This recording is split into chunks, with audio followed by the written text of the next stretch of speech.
Vouloir changer d'Europe est-il respectueux des autres peuples? Comme nous l'avons vu dans la précédente vidéo « Une autre Europe est-elle possible?», toutes les promesses d'autre Europe ne sont que de la poudre aux yeux, car les chances de changer en profondeur l'Union européenne sont infinitésimales. En effet, tout changement des traités nécessitant l'unanimité des États membres, il est illusoire de croire que 28 gouvernements pourraient, au même moment, tomber d'accord sur une réelle réorientation de l'Union. Mais la France, ce n'est pas n'importe quel pays. L'argument qui est régulièrement opposé à cette démonstration est que la France n'est pas un simple pays parmi 28 et que, de par son poids économique, démographique ou encore militaire, elle aurait largement les moyens de faire pencher la balance de son côté. De plus, si la France venait à quitter l'Union européenne, cette dernière n'y survivrait probablement pas, donc les autres pays auraient tout intérêt à accepter cette réorientation.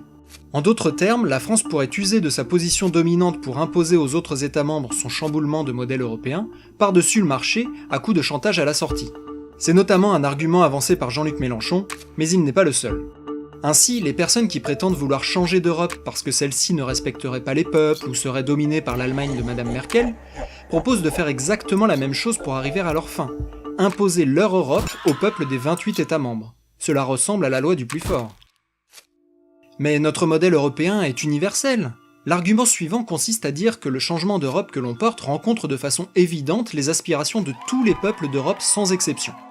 Alors prenons quelques exemples. Restreindre la libre circulation des capitaux et donc endiguer les délocalisations qui en découlent. Qui pourrait être contre?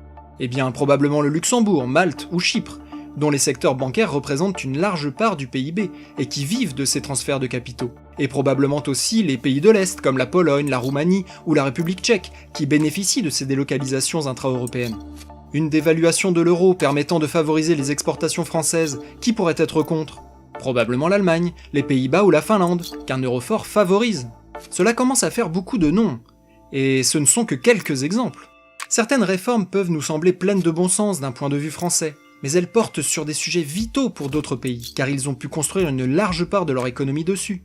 Vouloir user de sa position dominante pour contraindre ces pays à se tirer une balle dans le pied, ce n'est pas très humain d'abord, si? Alors que faire? Au lieu de s'obstiner à espérer une autre Europe qui n'a statistiquement aucune chance d'arriver. Au lieu de croire à un modèle unique européen qui ne pourra jamais convenir à 28 États aux cultures, aux économies et aux passés si différents. Au lieu de prétendre user d'une position dominante pour forcer les autres peuples à adopter notre modèle, tout en se prétendant démocrate et humaniste. Pourquoi ne pas se rendre à l'évidence que le moyen le plus certain et le plus respectueux des autres peuples de réellement changer l'avenir de la France et des Français est de quitter unilatéralement et sereinement l'Union européenne et l'euro, ceci nous plaçant, à nouveau, dans la situation de l'écrasante majorité des pays du monde.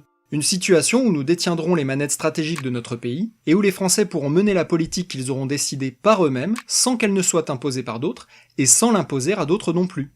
Et si notre nouveau modèle fonctionne, cela donnera probablement des idées aux autres, qui seront libres de nous imiter. Qui propose cela? Un seul mouvement politique propose depuis mars 2007 la sortie de l'Union européenne, de l'euro ainsi que de l'OTAN. Ce mouvement, c'est l'Union populaire républicaine, ou UPR. L'UPR est un mouvement de libération nationale qui rassemble temporairement les Français au-dessus des clivages gauche, centre, droite, pour rendre à la France son indépendance et au peuple français la souveraineté qui lui a été volée. Son président, François Asselineau, est candidat à l'élection présidentielle de 2017. Pour plus d'informations, retrouvez les analyses, les débats et le programme de l'UPR sur upr.fr.